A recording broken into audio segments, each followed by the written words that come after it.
Hello hello hello hello सभी बच्चों का सगळ्यांचं मनापासून स्वागत आहे आजच्या सेशन मध्ये. ओके, एकदा आपण लाईव्ह आलोय का हे चेक करून घेऊया. येस, आपण लाईव्ह आलेलो आहोत. वेलकम बेटा शंतनू, वेलकम एव्हरीवन. सगळ्यांचं मनापासून स्वागत आहे. Let start. शूटर कोण आहे? येस, शूटर पण आहे आपल्या क्लासमध्ये. प्रिलिम गिलिम झालेली आहे, याचं डिस्कशनही चालू आहे. आपली पीपीटी अपलोड व्हायची आहे. ठीक आहे. सो जोपर्यंत अपलोड होते तोपर्यंत थोडंसं राजकीय पक्षांबद्दल आपण बोलूया. जे राजकीय पक्ष असतात त्यांचं मुख्य काम काय असतं? त्यांचं मला सांगा की राजकीय पक्षांना सत्तेत काय यायचं असतं? कोणाकोणाला आठवतं? ज्यांना ज्यांना आठवतं त्यांचं उत्तर असेल की राजकीय पक्षांचा मूळ हेतू असतो सत्ता प्राप्ती करणं. ओके, सत्तेमध्ये येणं आणि सत्तेमध्ये येऊन आपलं जे काम आहे सत्ता उपभोगण्याचं ते काम करणं. ठीक आहे. तर हा चॅप्टर आपण पाहणार आहोत ज्याचं नाव आहे राजकीय पक्ष. Okay, so get ready for this chapter. बघा, तुमच्या शाळेमध्ये तुमच्या परिसरामध्ये तुम्ही अनेक गट पाहिलेले असतील, अनेक तुम्हाला चळवळी पाहायला मिळालेल्या असतील की ज्या चळवळीच्या माध्यमातून एखाद्या गोष्टीला सांभाळलं जातंय. जसं शाळेला सांभाळलं जातं, एखाद्या ऑफिसला सांभाळलं जातं. या सगळ्या गोष्टी होत असतात आणि या गोष्टी होत असताना अनेक गट, संस्था अथवा संघटना कोणत्या तरी कामाचा पाठपुरवठा करताना तुम्ही पाहिलेल्या असतील. सार्वजनिक प्रश्न जर सोडवायचे आहे, समजा तुम्हाला जर एखादा गव्हर्नमेंटचा नाही पण एखादा लोकांचा प्रश्न सोडवायचा आहे, तर पाण्याची समस्या आहे, दुष्काळाची समस्या आहे, ह्या जर समस्या तुम्हाला सोडवायच्या असतील तर त्यासाठी एखादी संघटना ही पुढाकार घेते आणि विविध चळवळींच्या आंदोलनाविषयी तुम्ही बऱ्याचदा वाचत असता. ठीक आहे, तुम्हाला न्यूजपेपरमध्ये ह्या सगळ्या न्यूज वारंवार अशा दिसत असतात ज्याच्यात तुम्हाला समाजात काय चाललंय, समस्या चालू आहेत, त्या एनजीओ मार्फत कोणत्या तरी नॉन गव्हर्नमेंटल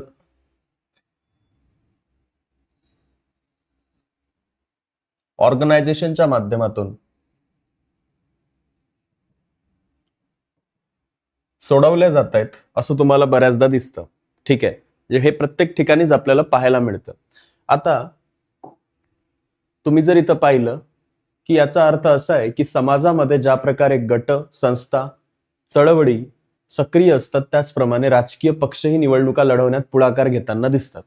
ज्याप्रमाणे समाजात गट आहे, संस्था आहे, संघटना आहे, त्याचप्रमाणे आहे पॉलिटिकल पार्टीज म्हणजेच राजकीय पक्ष. निवडणुका लढवण्यामध्ये पुढाकार घेताना आपल्याला ते नेहमी दिसतात. समाजातील अन्य संस्था, संघटना व राजकीय पक्ष यांच्यात फरक आहे. राजकीय पक्ष एक प्रकारे सामाजिक संघटनाच असतात. राजकीय पक्ष काय असतात? पॉलिटिकल पार्टी एक प्रकारे समाजाचं काम करणाऱ्या संघटनाच असतात. ठीक आहे, तर याच्यामध्ये आणि राजकीय पक्षामध्ये फारसा फरक नाहीये, परंतु त्यांची उद्दिष्ट, त्यांची कार्यपद्धती ही पूर्णतः वेगळी असते. राजकीय पक्षांचं काम करणं वेगळं असतं आणि सामाजिक संघटनांचं काम करणं वेगळं असतं. So both are different. त्याबरोबर याच पार्श्वभूमीवर आपल्याला कशाला राजकीय पक्ष म्हटलं जातं हे आपण पाहूया. बघा, निवडणूक प्रक्रियेत सहभागी होतात तेव्हा संघटनांना ज्या निवडणूक प्रक्रियेमध्ये सहभागी होणाऱ्या संघटना आहेत त्यांना आपण काय म्हणतो? राजकीय पक्ष असं म्हणतो. पेपरमध्ये जर समजा क्वेश्चन आला तुम्हाला तर हे इम्पॉर्टंट आहे.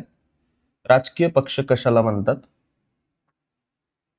तर ज्या संघटना समाजातील घटकांची किंवा समाजामध्ये विशेष लोकांचे प्रश्न सोडवण्यासाठी येतात किंवा राजकीय सत्ता प्राप्त करण्यासाठी लोक जेव्हा एकत्र येतात, ओके, काय करायचं असतं त्यांना? राजकीय सत्ता प्राप्त करायची असते. त्या गोष्टीसाठी जे लोक एकत्र येतात त्यांनाच आपण काय म्हणतो? राजकीय पक्ष असं म्हणतो. राजकीय पक्ष म्हणजे निवडणूक लढवून ती जिंकण्यासाठी आणि त्यानंतर सत्ता मिळवून आपल्या पक्षाचं शासन स्थापन करणाऱ्या लोकांचा गट असतो आणि त्यालाच आपण काय म्हणतो? राजकीय पक्ष असं म्हणतो. आता याच्यामध्ये जो पुढचा भाग आहे तो आहे राजकीय पक्षांची काही ठळक वैशिष्ट्य. सत्ता मिळवणं. ओके, सगळ्यात महत्वाचं जे धोरण आहे राजकीय पक्षाचं ते आहे सत्ता मिळवणं. त्यांना काय पाहिजे? पहिली गोष्ट म्हणजे सत्ता. त्यांना स्वतःचं शासन पाहिजे. ही पहिली गोष्ट आहे राजकीय पक्षाबद्दल. राजकीय पक्षांचा हेतू केवळ निवडणुकांच्या माध्यमातून सत्ता मिळवणं हाच असतो. पहिला हेतू आपण लिहूया. हेतू नंबर 1 काय आहे? सत्ता मिळवणं.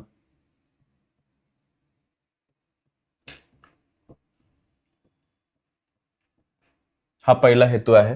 दुसरा हेतू, सत्तेसाठी विविध राजकीय पक्ष परस्परांशी काय करत असतात? स्पर्धा करत असतात. कॉम्पिटिशन चालू असते त्यांची नेहमी, की आम्ही निवडून आलो पाहिजे, आम्हाला मतदान करा.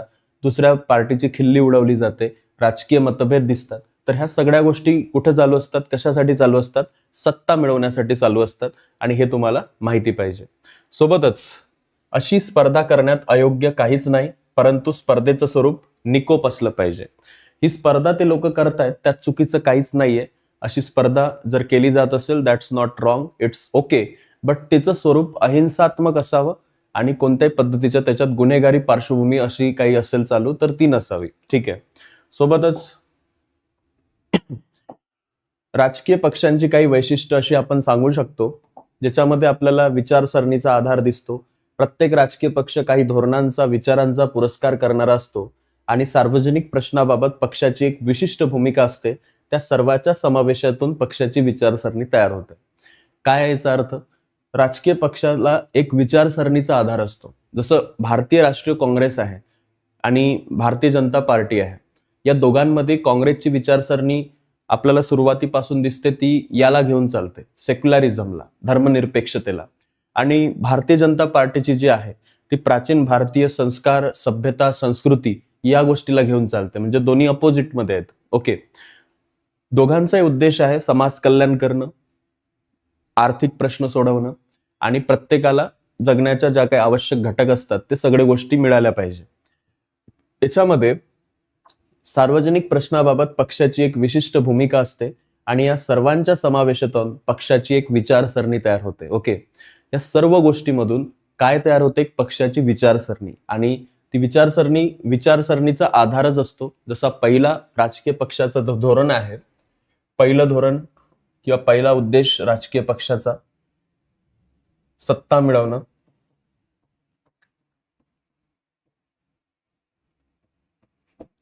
दुसरं जे आहे ते आहे विचारसरणीचा आधार.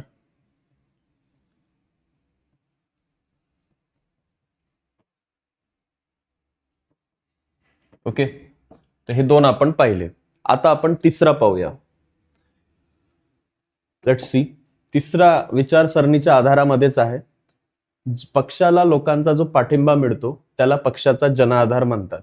म्हणजे एखादी विचारसरणी लोकांना आवडते, जसं भारतीय संस्कृतीबद्दल असेल किंवा धर्मनिरपेक्षता हे तत्व आवडत असेल, तर ती आवडणारी लोक त्या पक्षाला सपोर्ट करतात आणि या सपोर्टच्या माध्यमातून पक्षाचा काय तयार होतो? पक्षाचा जनाधार तयार होतो. ओके. याला आपण काय म्हणतो? पक्षाचा जनाधार असं म्हणतो. आधुनिक काळामध्ये सर्वच राजकीय पक्षांची विचारसरणी ही सारखीच आहे. ओके. आजच्या काळामध्ये सगळे जे राजकीय पक्ष आहेत, सगळ्या ज्या पॉलिटिकल पार्टी आहेत, यांची सगळ्यांची लक्ष सारखीच आहे, सत्तेमध्ये आहे ना, पैसा. ठीक आहे. अँड त्यामुळे पक्षामध्ये विचारसरणीवर आधारित फरक करणं अवघड झालंय. सगळेच म्हणतात आम्ही आलो निवडून, रस्ते बांधून देतो, रोड बांधून देतो, पाण्याची समस्या सोडवतो, शिक्षण देतो, 1500 रुपये देतो, सगळ्या गोष्टी. ठीक आहे. सगळ्यांची विचारसरणी आता सारखीच झालेली आजच्या काळामध्ये. त्यानंतर एक महत्वाची गोष्ट इथं बघू शकता तुम्ही, Republic day special last chance batch आहे 499 रुपयामध्ये. आता शेवटचा महिना, आणि शेवटच्या महिन्यात जर तुम्हाला तयारी करायची असेल त्यासाठी it is the one of the best batch you can purchase on our application. The link is given in the description and you can just download it. Okay. So now next part is राजकीय पक्षाची पुढची महत्वाची उद्दिष्ट कोणती आहेत? पुढचं जे महत्वाचं उद्दिष्ट आहे ते आहे पक्षाचा कार्यक्रम. कार्यक्रम हा नाही. ठीक आहे.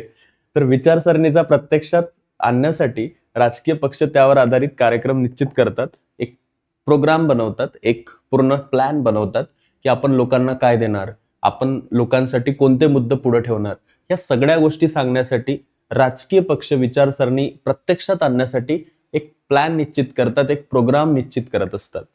सोबतच सत्ता मिळाली की या कार्यक्रमाची अंमलबजावणी केली जाते असं ते सांगतात. खूप साऱ्या गोष्टी आपल्याला माहिती आहे. 2014 मध्ये, 2015 मध्ये तुम्हाला म्हटलं होतं देशामध्ये 0 करप्शन होणार. त्यानंतर देशामध्ये सर्वांना काहीतरी 15 लाख रुपये भेटणार असं कुठंतरी मी ऐकलंय. पण बऱ्याचशा अशा गोष्टी होत असताना त्या गोष्टी नाही दिसत. ओके, सो त्याची अंमलबजावणी झाली आहे का नाही झाली ते मला माहिती नाही. बट अशा अंमलबजावणीची कार्यक्रमांची गोष्ट पॉलिटिकल पार्टीज करत असतात. त्याचबरोबर सत्ता नाही मिळाली तरी कार्यक्रमांच्या आधारे लोकांचा पाठिंबा मिळवण्याचा प्रयत्न राजकीय पक्ष करत असतात. त्यांना सत्ता मिळो न मिळो तरी पण राजकीय पक्ष लोकांचा पाठिंबा मिळवण्याचा प्रयत्न करतात, विरोधी पक्ष म्हणून काम करतात. भारतीय जनता पार्टी निवडून आली, काँग्रेसचं नाही जमलं, ठीक आहे, काँग्रेस काय करेल काय मग घरी बसेल 5 वर्ष? नाही. काँग्रेस त्या पार्टीला जी सत्तेमध्ये आहे ती जर काही चुकीचं काम करत असेल तर त्याला विरोधी पक्ष म्हणून नेहमी प्रश्न विचारत राहील की तुम्ही आरोग्य क्षेत्रामध्ये ही कामगिरी चुकीची का केली, यामध्ये तुमचं का हे एवढा मोठा भ्रष्टाचार दिसतोय, असे प्रश्न विचारायला पण एक मोठी पार्टी लागते. आणि ते काम कोण करत असतं? ते करत असतं विरोधी पक्ष. ठीक आहे, ते कोण करत असतं? विरोधी पक्ष करत असतात. आणि त्यांची ही भूमिका खूप महत्वाची भूमिका आहे. ठीक आहे, लक्षात ठेवा. त्यानंतरचा जो महत्वाचा भाग आहे तो आहे सरकार स्थापन करणं. राजकीय पक्षाचं पुढचं महत्वाचं जे उद्दिष्ट आहे ते आहे राजकीय पक्ष सरकार स्थापन करतात. ओके, काय तयार करतात? स्थापन करतात, सरकार स्थापन करतात आणि देशाचा राज्यकारभार करतात. अर्थात हे कार्य निवडणुकीमध्ये बहुमत मिळवणाऱ्या पक्षाचं असतं. ज्या पक्षांना बहुमत मिळत नाही ते विरोधी पक्ष म्हणून काम करतात. सरकार स्थापन करायचं, निवडून यायचं, लोकांची मतं ज्यांना जास्त असतात ते निवडून येतात आणि जे नाही येत ते विरोधी पक्ष म्हणून 5 वर्ष काम करतात. हे आपण आधीच्या याच्यात पाहिलंय. त्यानंतर आहे शासन व जनता यांच्यातील दुवा म्हणून काम केलं जातं. ओके, गव्हर्नमेंट आहे आणि जनता आहे यांच्या दरम्यान एक कम्युनिकेशन म्हणून काम करण्याचं जे हे असतं ते यांच्याकडे असतं. राजकीय पक्ष शासन आणि जनता यांच्यातील दुवा म्हणून काम करतात. जनतेच्या मागण्या असतील, गाऱ्हाणे असतील, हे शासनापर्यंत पोहोचवण्याचं जे काम आहे ते राजकीय पक्ष करत असतात. जनतेचे गाऱ्हाणे, जनतेच्या मागण्या, ह्या सगळ्या गोष्टी शासन पक्षांमार्फत त्यांचा आपल्या धोरणा कार्यक्रमांना पाठिंबा मिळवण्याचा प्रयत्न करतात. कोणतंही धोरण आहे, कोणताही पाठिंबा आहे, यासाठी ते सगळं काम करण्याची जी जिम्मेदारी असते ती कोणावर असते? शासन आणि जनतेवरती असते. त्यानंतर वर्तमानपत्रामध्ये या बातम्यांमधून तुम्हाला काय समजलं ते थोडक्यात सांगा. सत्ताधारी पक्षाच्या विरोधात सर्व विरोधी पक्षांची मुंबईमध्ये बैठक झाली, शेतकऱ्यांचे प्रश्न हाती घेणार. ओके, आता या बातमीतून आपल्याला समजतं की सत्ताधारी पक्ष म्हणजे जो सत्तेमध्ये आहे आणि विरोधी पक्ष पण तिथे एक टर्म असते, तशी सत्ताधारी पक्ष पण आहे. याच्या विरोधामध्ये विरोधी पक्षाचे जे लोक आहेत, ओके, विरोधी पक्षाच्या लोकांनी मुंबईमध्ये बैठक घेतली आहे आणि शेतकऱ्यांचे प्रश्न ते हाती घेणार आहेत. सत्ताधारी पक्षानं ग्रामीण भागात संवाद यात्रांचं आयोजन केलेलं आहे. ओके, तर तुम्हाला माहित आहे माननीय काँग्रेसचे महत्वाचे जे हे आहेत, आपण म्हणू शकतो सध्याचं, राहुल गांधीजी, तर यांनी भारत जोडो यात्रा काढली होती. तर अशाच प्रकारची यात्रा ते लोकसंवाद म्हणजे लोकांचे प्रश्न जाणून घेणं, लोकांना काय पाहिजे, लोकांच्या कम्युनिकेशन मध्ये येणं, की लोकांना समजून घेणं, याच्यासाठी अशा यात्रा तयार केल्या जातात. आणि त्यातलीच महत्वाची यात्रा म्हणजे त्याला आपण संवाद यात्रा म्हणतो. तशीच राहुल गांधीजी यांनी भारत जोडो यात्रा काढली होती आपल्या देशामध्ये. पूर्ण भारत फिरून आले होते पायदळ. त्यानंतर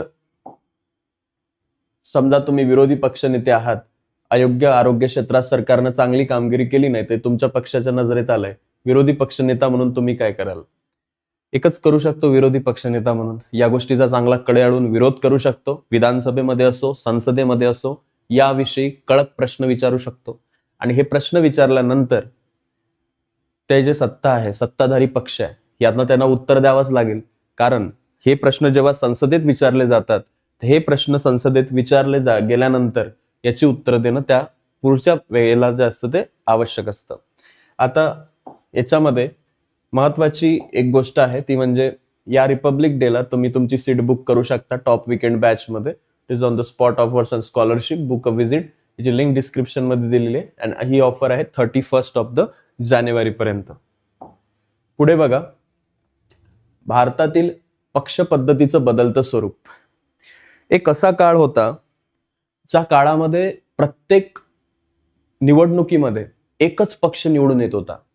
त्याचं नाव होतं भारतीय आपण म्हणू शकतो काँग्रेस पक्ष. ओके. काँग्रेसची स्थापना झाली 28 डिसेंबर 1885 मध्ये. तेव्हा याची स्थापना झाल्यानंतर स्वातंत्र्योत्तर काळामध्ये काँग्रेस नावाचा जो पक्ष आहे हा एक प्रबळ पक्ष होता. काही अपवाद वगळले तर केंद्र राज्य पातळीवर या पक्षाला बहुमत होतं, त्यांना मान सन्मान होता, बहुमत होतं आणि भारतातील राजकारणावर या पक्षाची पकड होती. म्हणजे खूप चांगलं स्ट्रॉंगली घेऊन चाललेले होते काँग्रेस पार्टी किंवा ही जी पार्टी होती. त्यानंतर या काळात पक्ष पद्धतीचं वर्णन एक पक्ष पद्धती किंवा एक प्रबळ पक्ष पद्धती असं होतं, कारण दुसरी कॉम्पिटिशन मध्ये कोणती पार्टी होतीच नाही. ठीक आहे. त्यानंतर पुढं काय झालं, एक प्रबळ पक्ष पद्धतीला 1977 मध्ये 1977 मध्ये ठीक आहे पहिल्यांदा चॅलेंज करण्यात आलं. ओके. पहिल्यांदा कधी चॅलेंज केलं गेलं 1977 मध्ये आणि हे आव्हान काँग्रेसेतर पक्षांनी एकत्र येऊन केलेलं होतं. काँग्रेसच्या विरोधी पार्टीमध्ये जे काही पॉलिटिकल पार्टीज होत्या त्या सगळ्यांनी एकत्र येऊन या विरुद्ध काय केलं, एक मोठं आपण म्हणू शकतो प्लॅन तयार केला आणि त्या प्लॅनच्या द्वारे 1977 मध्ये 1977 मध्ये काँग्रेसला खाली पाडण्यात आलं.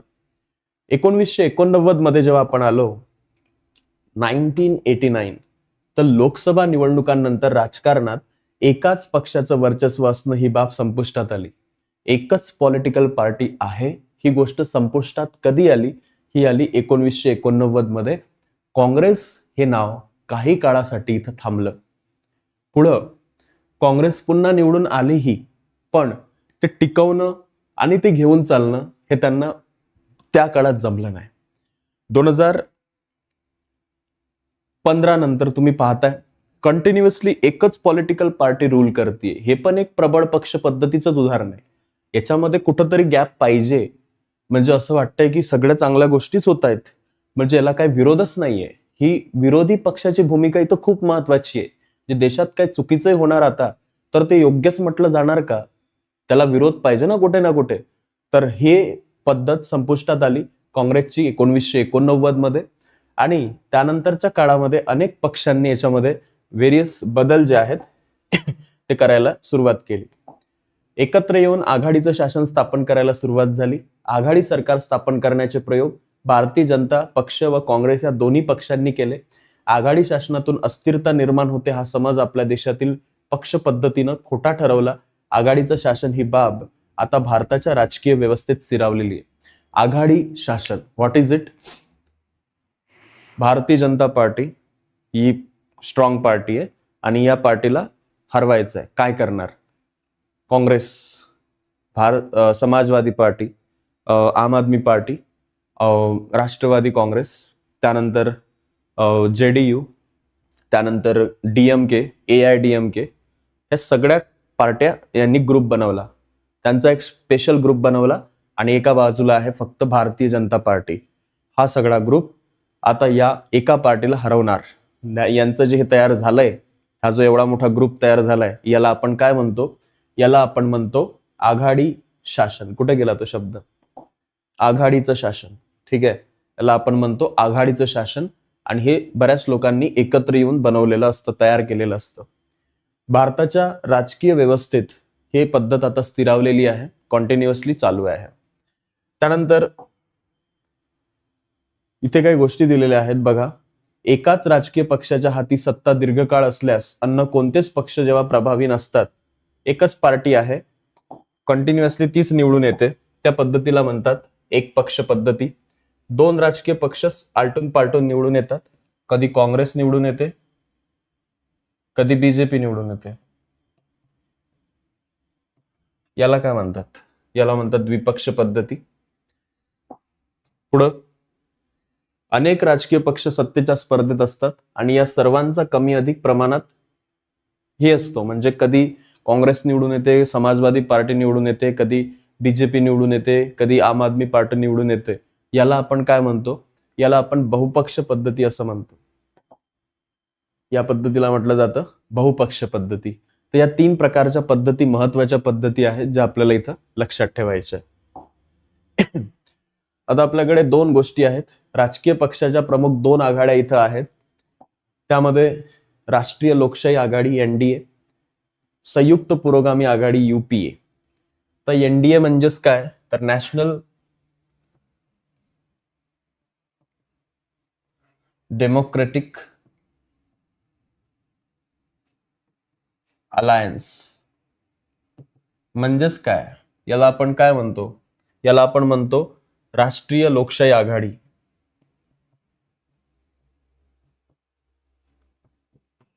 यालाच आपण काय म्हणतो,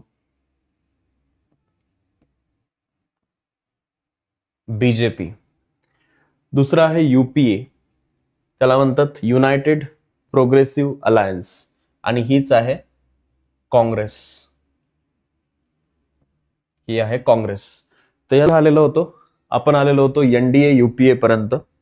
आणि याच्यामध्ये तुम्ही पाहू शकता, तुम्हाला ही माहिती असलं पाहिजे की राष्ट्रीय पक्ष आणि प्रादेशिक पक्ष कोणाला म्हणतात. ओके, कोणत्या पार्टीला नॅशनल पार्टी म्हटलं जातं आणि कोणत्या पार्टीला प्रादेशिक पार्टी म्हटलं जातं. राष्ट्रीय पक्ष म्हणून मान्यता मिळण्यासाठी निवडणूक आयोगानं स्पष्ट केलेल्या काही निकषांची पूर्तता व्हावी लागते. बघा, 4 किंवा अधिक राज्यामध्ये, ठीक आहे, 4+1 किंवा आपण म्हणू शकतो मोर दॅन 4 या ठिकाणी, किंवा याच्यामध्ये लोकसभेत किंवा विधानसभेमध्ये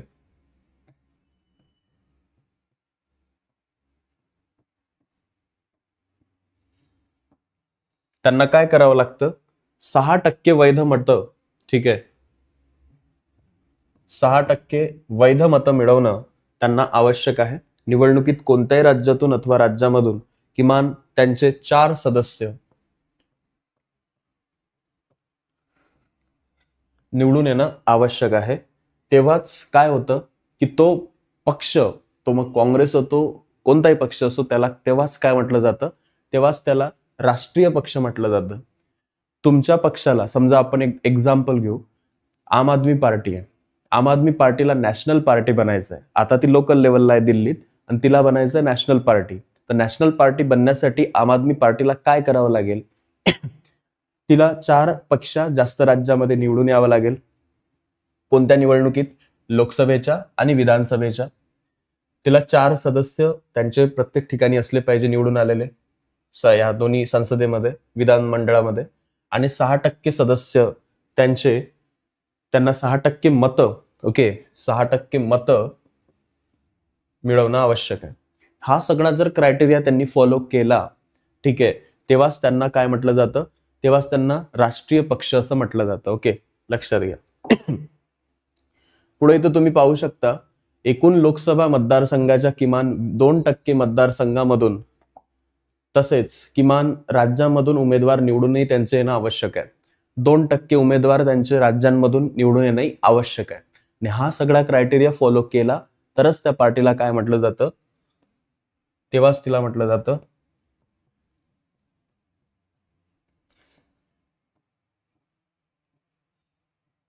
राष्ट्रीय पक्ष.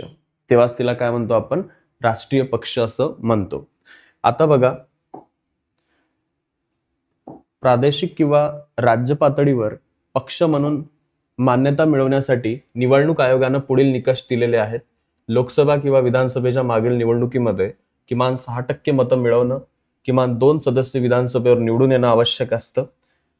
विधानसभेच्या एकूण सदस्य संख्येच्या किमान 3% जागा, किमान 3 जागा त्यांना प्राप्त करणं आवश्यक आहे. एवढा क्रायटेरिया पण त्यांच्यासाठी आहे. प्रादेशिक पार्टीसाठी आपण राष्ट्रीय पक्ष बनण्यासाठी पाहिलं तर एखाद्या महाराष्ट्रामध्ये तुम्हाला तुमची पार्टी नावारूपाला आणायची आहे, त्या लेवलला घेऊन जायची आहे.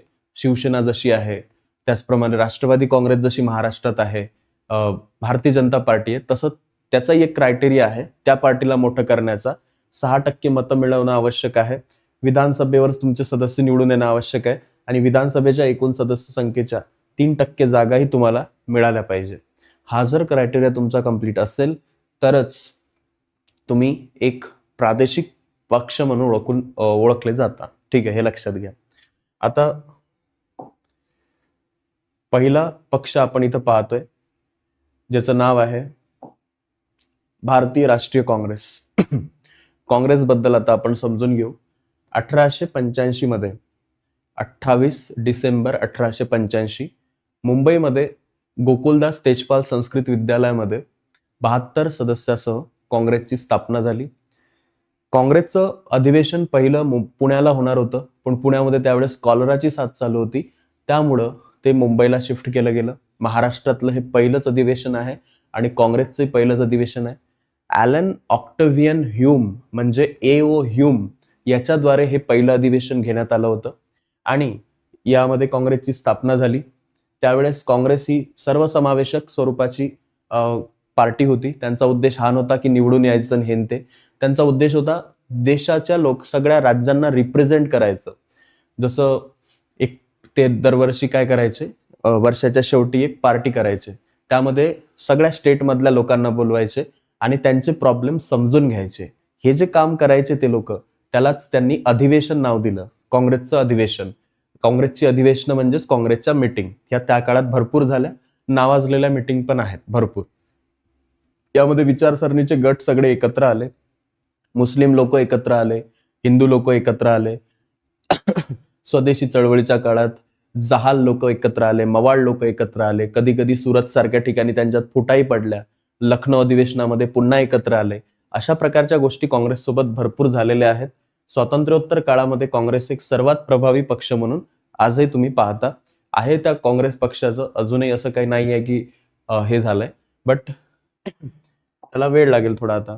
आता बघा यांची तत्व काय आहेत. यांची तत्व आहे धर्मनिरपेक्षता, सेक्युलरिझम. त्यांचं म्हणणं आहे की सगळे धर्म सर्व धर्म समभाव, सर्वांगीण विकास, सगळ्यांचा विकास झाला पाहिजे. दुर्बल घटकांसाठी आणि अल्पसंख्याक वर्गासाठी त्यांनी इथं सांगितलेलं आहे समान हक्क, व्यापक समाज कल्याण. हे या पक्षाचं सुरुवातीपासूनचं धोरण आहे. सर्वांना समान हक्क मिळाले पाहिजे, सगळ्यांचं भलं झालं पाहिजे. त्यानुसार या पक्षानं अनेक कार्यक्रमही राबवलेले आहेत. लोकशाही, समाजवाद, आंतरराष्ट्रीय शांतता, या सामाजिक समता यावर हा पक्ष याचा विश्वास आहे. ठीक आहे. सो या सगळ्या गोष्टी आहे काँग्रेसबद्दल. तुम्हाला जर विचारलं त्यांची तत्व सांगणं इम्पॉर्टंट आहे आणि स्थापना आणि ह्या सगळ्या गोष्टी. ओके, सो रिमेंबर ऑल दिस थिंग्स. नेक्स्ट त्यानंतरचा जो पक्ष आहे त्याचं नाव आहे भारतीय communist party. Okay, communist party of India. याचे पण मार्क्सवादी विचारावर आधारलेला हा पक्ष आहे. तर आपण थोडं डिटेलमध्ये पाहूया. याचं चिन्ह बघा, एक विडा आहे आणि एक आपल्याला अशी उंबी दिसते, एक मक्याच्या कणसासारखी. मार्क्सवादी विचारावर आधारलेला या पक्षाची स्थापना 1925 मध्ये झाली होती. कधी झाली होती या पक्षाची स्थापना कम्युनिस्ट पार्टीची? 1925, म्हणजे 1885 मध्ये. ठीक आहे,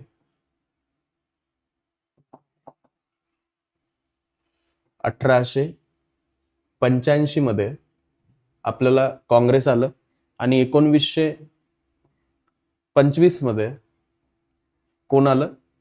कम्युनिस्ट पार्टी. ओके, तर याच्यामध्ये कोणत्या कोणत्या गोष्टी येतात? हे कार्ल मार्क्सच्या विचारावर आधारित, समाजवादी विचारावर आधारलेली आहे, मार्क्सवादी विचारावर आधारलेली आहे. मजुरांचे, कष्टकऱ्यांचे, कामगारांचे, शेतकऱ्यांचे प्रश्न समोर ठेवण्याचं काम ही पार्टी नेहमी करत असते. आणि या पक्षाचा भांडवलशाहीला विरोध आहे. भांडवलशाही म्हणजे पैसा कमावणं. त्यांचं अमेरिकेसारखा देश, जपान सारखा देश, हे देश कशाकडे झुकलेले आहेत सध्या? पूर्णतः पैसा म्हणजेच भांडवलशाही, कॅपिटलिझम. आपला इंडिया पण मिक्स आहे. आपण सोशलिझम पण घेतो, आपण कॅपिटलिझम पण घेतो, आपण मिक्स्ड इकॉनॉमीमध्ये येतो. पण ही जी भांडवलशाही आहे, असे जे देश आहेत, असे जे राज्य आहेत, त्याला या कम्युनिस्ट पार्टीचा काय आहे? विरोध आहे. ओके, त्यांचं म्हणणं आहे सगळ्यांना अन्न, वस्त्र, निवारा पहिला द्या, नंतर बाकीच्या गोष्टी द्या तुम्ही. ठीक आहे, ते गाडी, घर ह्या गोष्टीची गरज नाहीये. माणसाला जगण्यासाठी सगळ्या गोष्टी मिळतायत का? त्याच्यावर अन्याय, अत्याचार होतोय का? ह्या गोष्टीकडे पहिल्यांदा पहा. कॉर्पोरेटला यांचा विरोध आहे. 1960 मध्ये चायना आणि सोव्हिएत युनियन, सोव्हिएत युनियन म्हणजेच काय? रशिया.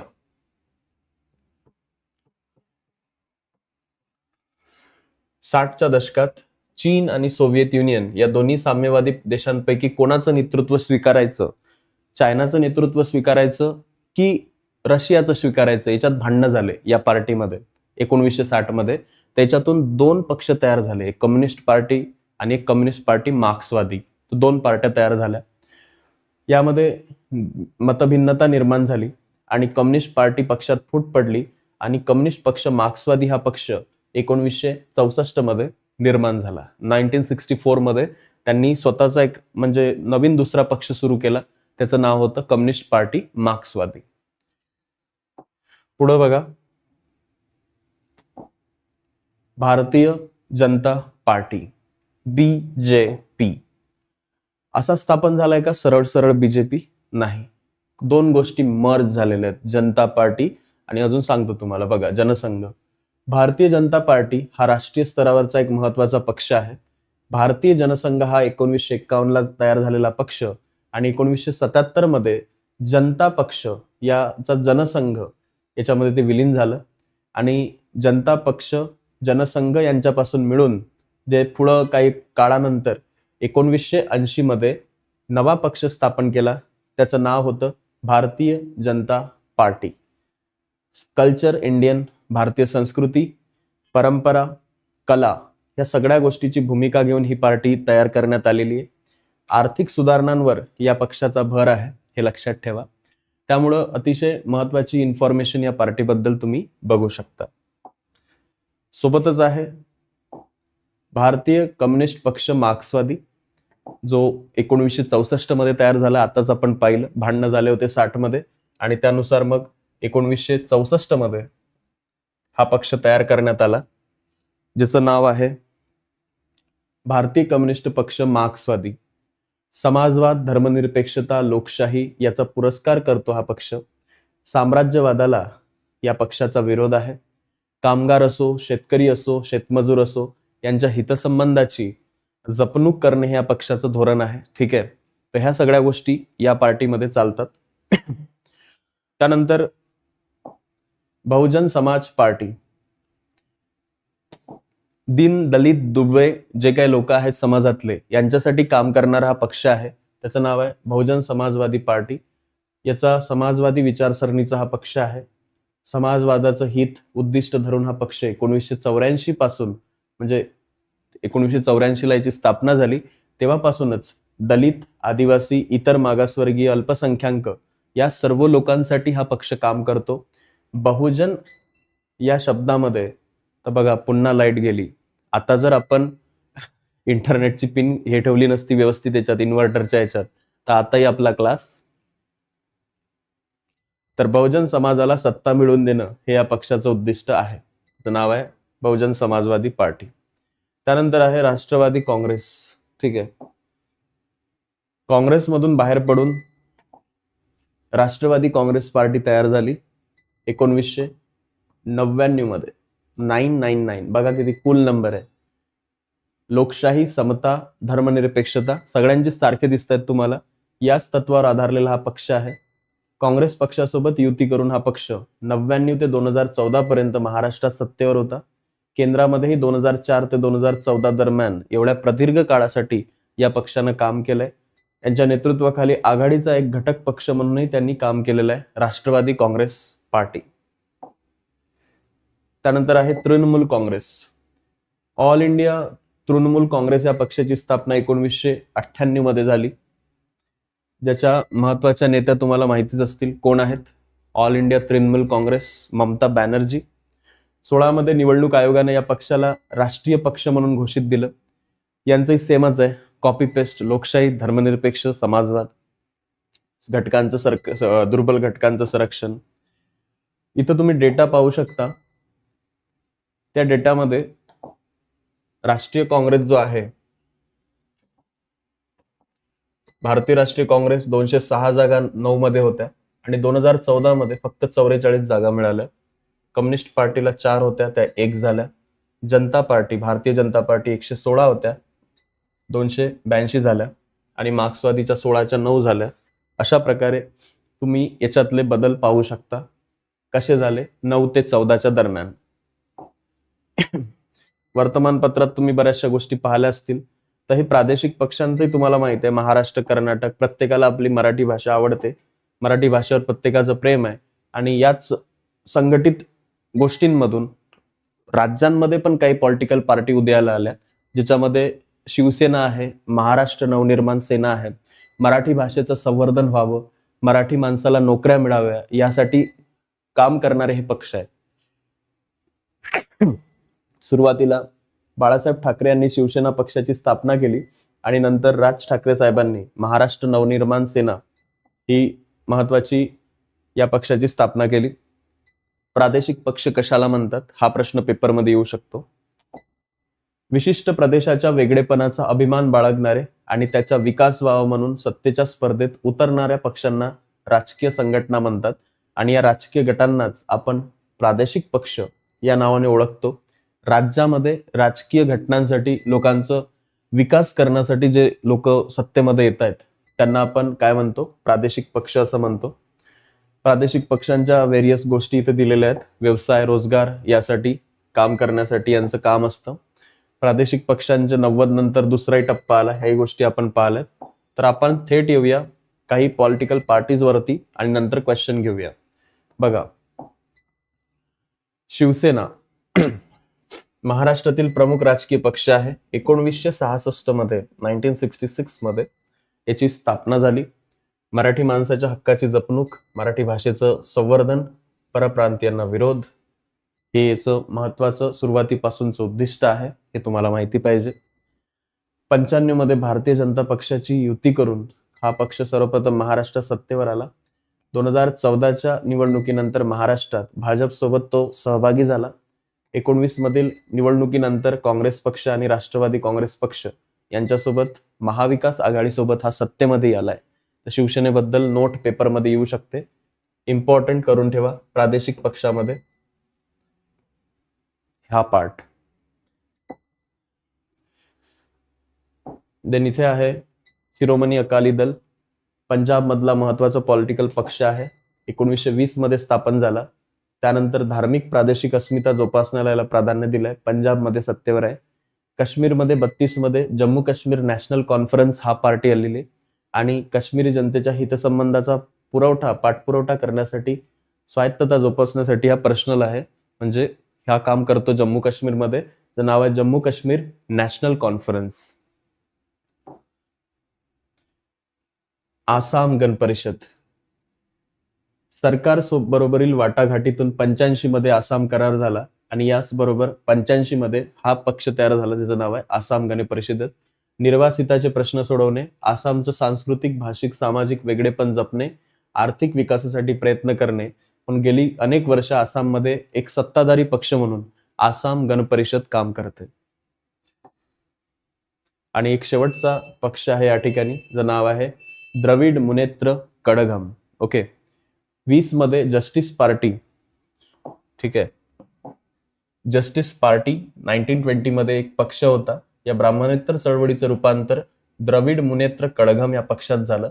1944 मध्ये जस्टिस पार्टी द्रविड कळघम म्हणून ओळखली जाऊ लागली आणि 49 मध्ये यातून एक गट बाहेर पडला. त्या गटानं द्रविड मुनेत्र कळघम म्हणजेच DMK असं नाव त्याला देण्यात आलं. याच्यात एक अजून पक्ष आहे, त्याचं नाव आहे ऑल इंडिया अण्णा द्रविड मुनेत्र कळघम, ठीक आहे, जो 1970 मध्ये आला.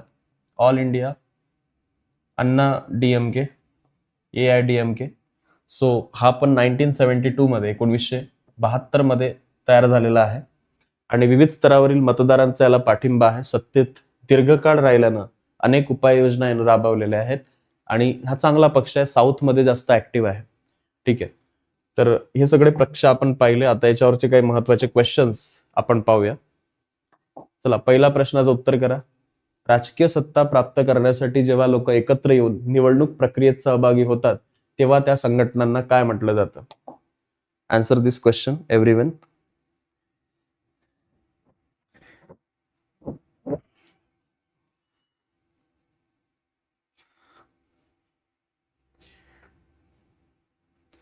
Yes, DMK and AIDMK. सभी बच्चे एक बार लाइक कर दो इस सेशन को. पहले वाला तो सेशन हमारा ये हो गया. हो, लेक्चर बंद पडलेलं होतं ते मला माहिती आहे.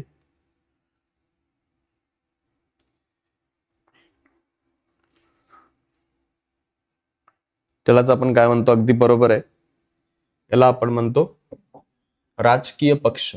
ठीक आहे, याला आपण म्हणतो राजकीय पक्ष. Option number 3 is the correct answer. Very good.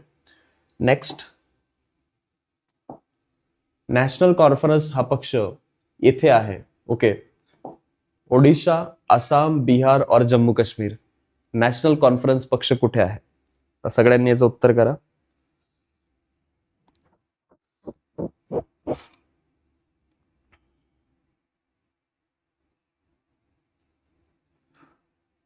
Okay, Dheeraj म्हणतोय की ऑल चॅप्टरची एमसीक्यू सिरीज घ्या. ओके बेटा, चालेल, आपण करूया त्यासाठी काहीतरी. सगळ्यांनी एकदा लाईक करून टाका.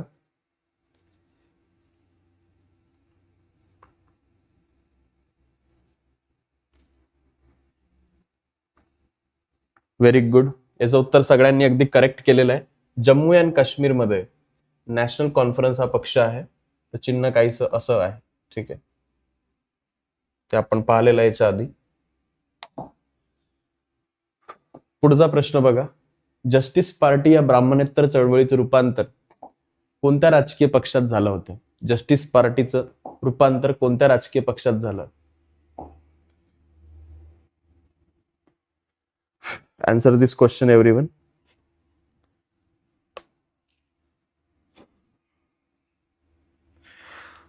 ओके, याचं उत्तर अगदी बरोबर आहे. जस्टिस पार्टी या ब्राह्मणेतर चळवळीचं रूपांतर झालं Dravida Munnetra Kazhagam, DMK. Okay, so हा क्वेश्चन पण इम्पॉर्टंट आहे exam point of view. So you should know about it. Next, राजकीय पक्ष शासन व जनता यांच्यातील दुवा म्हणून काम करतात. चुक्की बरोबर. चला, सगळ्यांनी याचं उत्तर करा.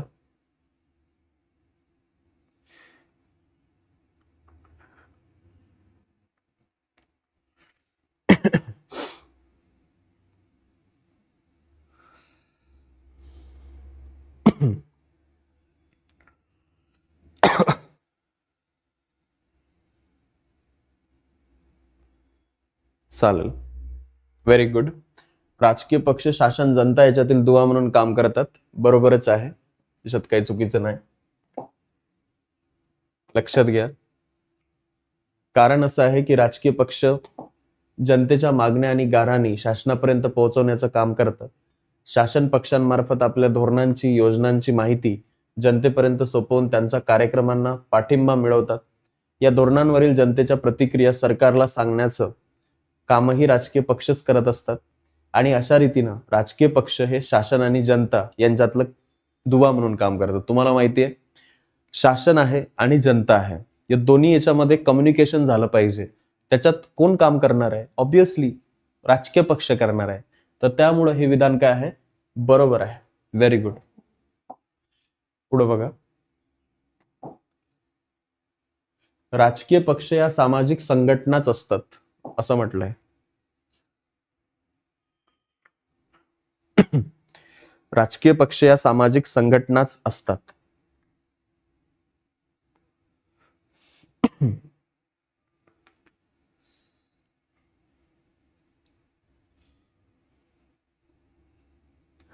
हे विधान बरोबरच आहे. ठीक आहे, करेक्ट आहे. राजकीय पक्ष ह्या सामाजिक संघटनाच असतात. करेक्ट आहे. Very good.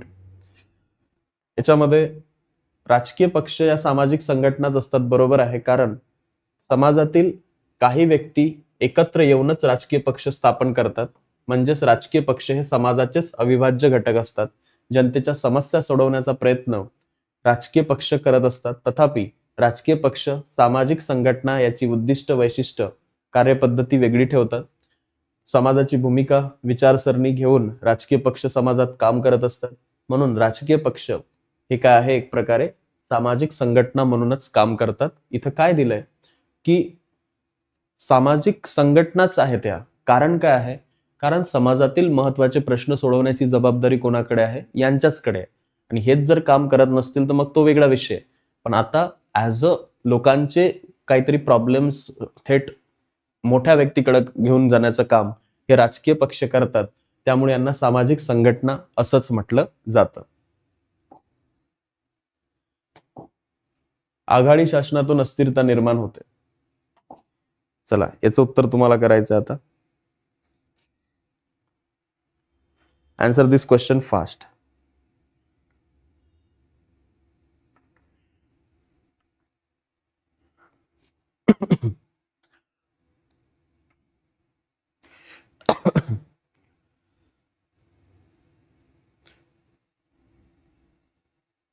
सर तुम्हाला काय वाटतं किती टक्के PYQ रिपीट होतात? हा मला वाटतं 85% प्रिव्हियस इयर क्वेश्चन आपल्या सब्जेक्टमध्ये हिस्ट्री जॉग्राफीमध्ये रिपीट तर नाही, कधी कधी होऊ शकतं रिपीट, पण त्यांचं स्वरूप बदलून तसेच्या तसेच प्रश्न येतात. फक्त ते थोडेफार इकडे तिकडे होऊ शकतात. 85% गॅरंटी देतो. 85%. आघाडी शासनातून अस्थिरता निर्माण होते का? बरोबरच आहे.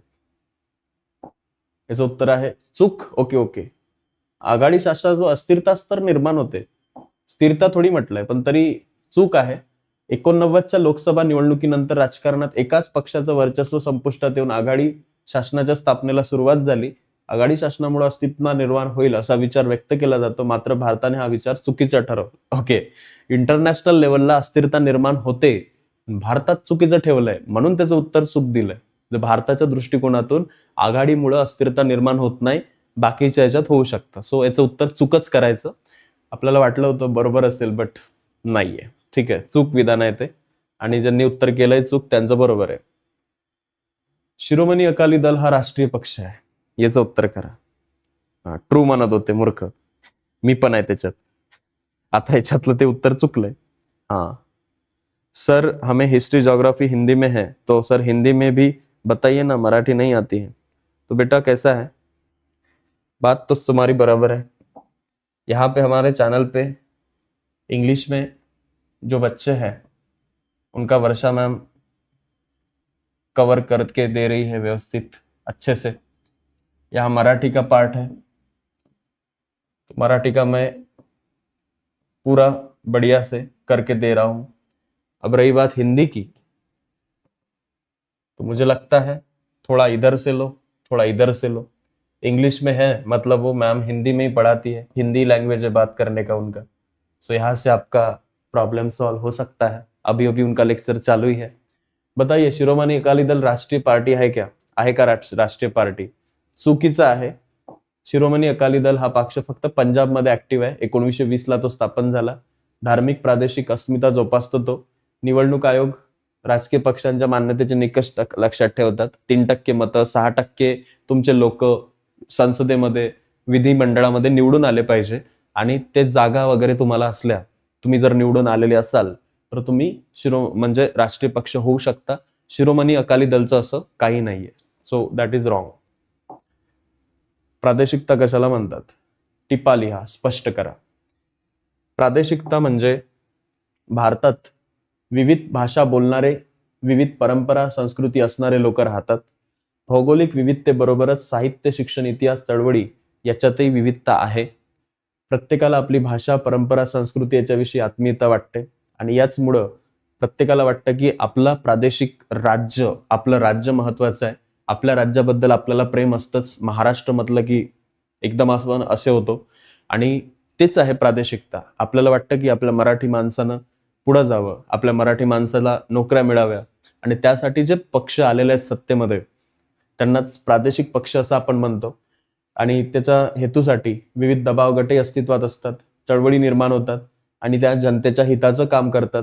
प्रादेशिकता निर्मिती मागचा मुख्य हेतू तोच आहे की आपल्या भाषेच्या, आपल्या प्रदेशाच्या विकासाला लोक प्राधान्य देऊ लागतात, आणि यालाच आपण प्रादेशिकता या नावाने ओळखतो. त्यानंतर आहे राष्ट्रीय पक्ष. नॅशनल पार्टी कोणाला म्हटलं जातं? याच्यासाठी एक क्रायटेरिया आहे. ओके, याच्यासाठी अटी आहेत. त्या अटी जर पूर्ण केल्या तर तुम्ही राष्ट्रीय पक्ष होऊ शकता. कोणकोणते राष्ट्रीय पक्ष आहेत? बीजेपी, काँग्रेस, व्हेरियस आहेत. फक्त काही पक्षांची राष्ट्रीय पक्षाची हे जे आहे ते गेलेली आहे आता. राष्ट्रीय पातळीवर कार्यरत असणाऱ्या पक्षांना राष्ट्रीय पक्ष म्हणतात. किमान 4 राज्यामध्ये, ओके, मिनिमम 4 स्टेटमध्ये तुम्हाला शेवटच्या लोकसभा निवडणुकीत किंवा विधानसभेच्या निवडणुकीत 6% मतं मिळणं आवश्यक आहे. किमान 4 सभासद लोकसभेत निवडून येणं आवश्यक आहे. आधीच्या लोकसभेच्या निवडणुकीत किमान 3 राज्यामध्ये लोकसभेच्या एकूण जागांपैकी 2% जागा निवडून येणं आवश्यक आहे. किमान 4 जागांमध्ये राज्य पातळीवरील पक्ष म्हणून मान्यता मिळणं आवश्यक आहे. Congress, Bharatiya Janata party, communist party, मार्क्सवादी, बहुजन समाजवादी पार्टी, राष्ट्रवादी काँग्रेस पार्टी, तृणमूल काँग्रेस हे नॅशनल पार्टीज आहेत. पण याच्यातला तृणमूल काँग्रेसचा दर्जा गेलाय आणि राष्ट्रवादी काँग्रेसचा दर्जा ॲज अ नॅशनल पार्टी गेलेला आहे. तर हे राष्ट्रीय पातळीवर काम करणारे जे काही पक्ष असतात त्यांना आपण नॅशनल पार्टी, राष्ट्रीय पक्ष असं म्हणतो.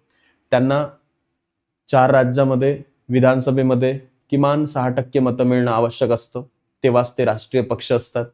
किमान 4 सभासद लोकसभेत त्यांचे निवडून येणं आवश्यक आहे किंवा 3 राज्यामध्ये एकूण जागापैकी 2% जागा त्यांच्या आल्या पाहिजे निवडून, तेव्हाच त्या पॉलिटिकल पार्टीज काय असतात, नॅशनल पार्टी म्हणून ओळखल्या जातात. आता याच्यातला जो पुढचा महत्वाचा भाग आहे, राजकीय पक्षांची वैशिष्ट्य स्पष्ट करा. पॉइंट वाईजच लिहायचं. 3 मार्कला येईल, 2 मार्कला येईल, 5 पॉइंट आपण टाकायचे, 5 ते 6 पॉइंट. राजकीय पक्षाचा ठळक वैशिष्ट्य आहे निवडणुकीच्या माध्यमातून सत्ता प्राप्त करणे. प्रत्येक राजकीय पक्षाची विशिष्ट विचारसरणी, धोरण आहे. आपल्या विचारसरणीप्रमाणे प्रत्येक पक्ष आपल्या कार्यक्रमाची अंमलबजावणी करत असतात. बहुमत मिळवणारा पक्ष सत्ताधारी बनतो. अल्पमतातला पक्ष विरोधी पक्ष बनतो. राजकीय पक्ष सरकार जनता यांच्यातील दुवा म्हणून काम करतं, म्हणून जनमताचा पाठिंबा मिळवण्याचा प्रयत्न ते करत असतात. हे याच्यातलं अगदी बरोबर आहे. भारतातील पक्ष पद्धतीच्या स्वरूपात काय बदल झालेला आहे? आधीच्या काळात आपल्या भारतात एक पक्ष पद्धत होती, पण आताच्या काळामध्ये आपल्याकडे बहुपक्ष आहेत, खूप सारे आहेत. जरी निवडून 2च येतात पुन्हा पुन्हा, पण आपल्याला माहिती आहे की सध्या बहुपक्ष पद्धती आहे. आधीच्या काळामध्ये एक पक्ष पद्धती होती आणि 77 मध्ये सर्व महत्वाचे विरोधी पक्ष एकत्र आले. त्यांनी आघाडी सरकार बनून काँग्रेसला विरोध केला आणि द्विपक्ष पद्धतीला आता पुढे सध्या महत्व आलंय.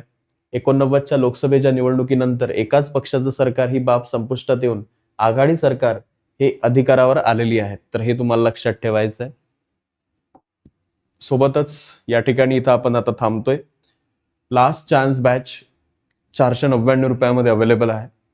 प्रवीण सरांनी, कृषी मॅमनी, वर्षा मॅमनी, मी आणि भूमिका मॅमनी याच्यात संपूर्ण सिलेबस कव्हर करून दिलेला आहे. यामध्ये तुम्हाला toppers batch plus E book, ठीक आहे, toppers batch plus E book या दोन्ही गोष्टी मिळणार आहेत. Okay, so if you want to purchase this, you can buy this batch. And then the last thing, top weekends batch. It is the main batch in the offline sense. आणि याच्यामध्ये 31 जानेवारी ही शेवटची तारीख आहे.